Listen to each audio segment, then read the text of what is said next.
So phase three, again, is split over two chapters, chapter three, chapter four. Chapter three focuses on stakeholders. In the previous video, talked a lot about stakeholders, right? We know you have to identify who they are, identify their expectations, and then note how you're going to actually communicate with them and be proactive.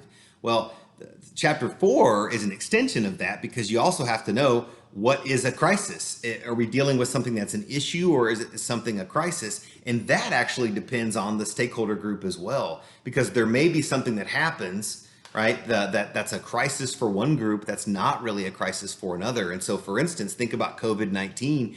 If you think about something like Kroger, right, a grocery store, was it a crisis for everybody in the organization? Yes. But was it a different kind of crisis depending on where you worked in the organization? The answer is yes, right? So the people that work in the stores had a different experience of the crisis and different reality than the people did in the distribution warehouses, than the truck drivers did, right?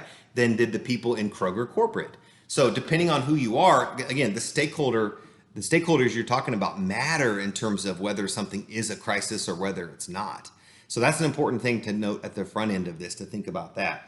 The big idea with chapter four that I want you to remember is that confusing whether something is an issue or a crisis is itself a risk. If you miscategorize those, right? Think about something that's maybe just an issue, but you're tackling it like a crisis, you might waste resources, right? You might be going way overboard in terms of how you have to handle something.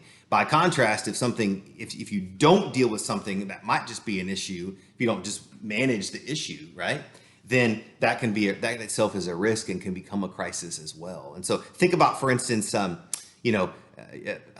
harassment complaints within an organization, right? Those may not be a crisis, but if you don't deal with them, and we've seen this play out recently, if you don't deal with those early on, if you sweep them under the rug, those can become crises. May not be quick, might be quick depending on who the allegations are against, but we have to deal with those, right? Or internally. And so what you're going to be thinking about with the project for phase three, chapter four content is how do we take the different stakeholders and then identify what might be a risk for them, right? And that's going to come into play even in phase four when you do these different scenarios and you identify, if you're a store manager, here's how you escalate into crisis mode from an issue mode, right? So we'll talk more about that as we get there.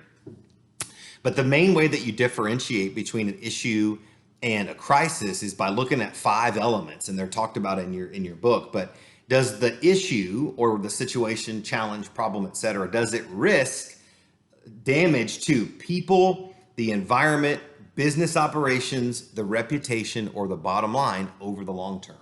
So does it risk, and you can think about that as a checklist. Does it risk damage to the people, the environment, business operations, the reputation of the organization, or its bottom line over the long term? And it doesn't necessarily mean that you have to have all 5 of those. Although I would probably say that if you found a crisis, if you found an example of a crisis, it probably had those 5, at least in some measure of severity. So something to be thinking about there. Would use those 5 as a checklist. So again, that's really what chapter 4, as an extension as the last part of phase 3 is all about. Is now you know your stakeholders, but then what would be considered an issue or a crisis, I should say, for those different stakeholders.